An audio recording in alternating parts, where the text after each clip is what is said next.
ప్రియమైన దేవుని పిల్లలారా, ప్రభువైన యేసు క్రీస్తు వారి పేరట మీ అందరికీ వందనాలు.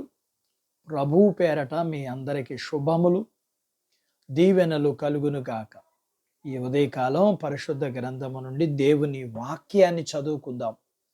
మత్తయి సువార్త 6వ అధ్యాయం 19వ వచనాన్ని చదువుకుందాం.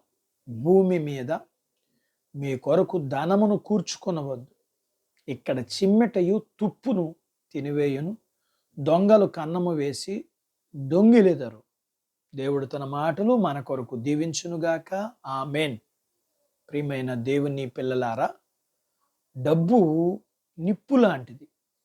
దాన్ని ఎవరు ముట్టుకున్నా ఖచ్చితంగా కాలుతుంది. అయినా సరే ఈ ప్రపంచంలో మనుషులందరికీ డబ్బు అంటే చాలా ఇష్టం. ఎంత డబ్బుంటే అంత ధైర్యంగా ఉంటారు. డబ్బు అనే సిద్ధాంతంలో మితం అనే పదం ఉండదు. ఇంకా చాలు అని ఎవరైనా అనుకుంటారా? డబ్బు కోసం ఏం చేయడానికైనా ఎంతకి దిగజారడానికి మనుషులు సిద్ధపడతారు.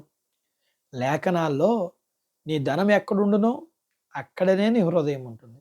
ఎవరి హృదయాల్లో డబ్బు ఉంటుందో వారి హృదయంలో దేవునికి చోటు లేదు. ఎవరు ఇద్దరు యజమానులకి దాసులుగా ఉండరు. మీరు సిరికి దేవునికి దాసులుగా ఉండలేరని చెప్పి దేవునితో సమానంగా డబ్బుని పోల్చాడు. దేవునికి బదులుగా ఇంకొకటి లేకపోతే మనుషులకి ఇష్టమున్నా లేకున్నా దేవుని మీద ఆధారపడవలసి వచ్చేది. అప్పుడు మనుషులు దేవుణ్ణి ప్రేమించి కాకుండా తప్పనిసరి తమ బ్రతుకు తెరువు కోసం దేవుని దగ్గరికి వస్తారు. దేవుడు మనుషుల నుండి అలాంటి ప్రేమను కోరుకోవడం లేదు. దేవునితో సమానంగా మనుషులను వేరేది ఉన్నప్పటికీ దేవుని శక్తి ప్రేమ గుర్తించి వేరే ప్రయత్నం ఉన్నప్పటికీ దాన్ని నమ్మకుండా దేవుని నమ్ముకోవాలని కోరుకుంటాడు దేవుడు. ఎలాగైతే జీవమునకు మరణమునకు ఆశీర్వాదమునకు శాపమును బదులుగా ఉంచాడో దేవుడు సిరిని ప్రత్యామ్నాయంగా ఉంచాడు. జీవము ఆశీర్వాదము దేవుడు ఒకవైపు డబ్బు, శాపము మరణం ఇంకోవైపు ఉన్నాయి. దేవుడు ఏదైనా తోటలో మంచి చెడు తెలివినిచ్చు చెట్టును వేసింది ఎంత నిజమో ఈ భూమి మీద తనకు బదులుగా డబ్బు పెట్టింది అంతే నిజం. చెట్టు వేసిన వాడు ఫలాలు తినవద్దన్నాడు. డబ్బు పెట్టినవాడు డబ్బు మీద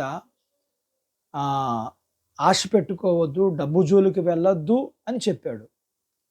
చెట్టు అప్పటి పరీక్ష, డబ్బు ఇప్పటి పరీక్ష.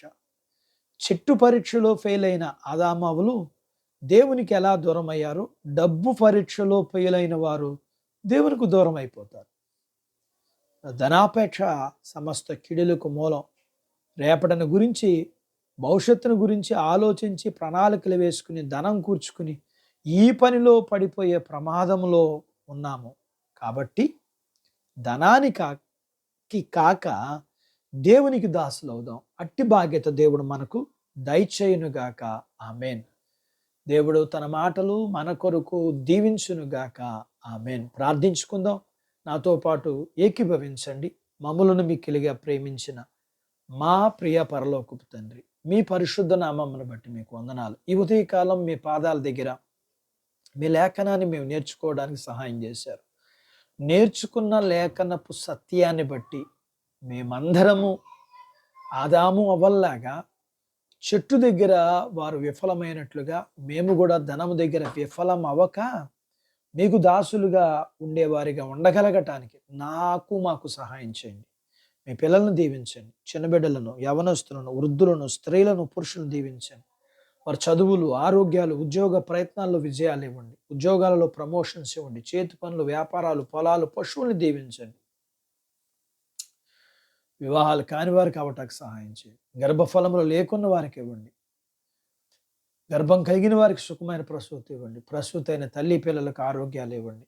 మీ పిల్లల అవసరాలు, సమస్యలు, బలహీనతలు, రుణాల నుంచి విడిపించి మీ పిల్లల్ని మీరు దీవించమని యేసు ప్రభు వారి పేరట స్తుతించి ప్రార్థించి అడిగినవన్నీ పొందుకొని ఉన్నాము తండ్రి. ఆమెన్.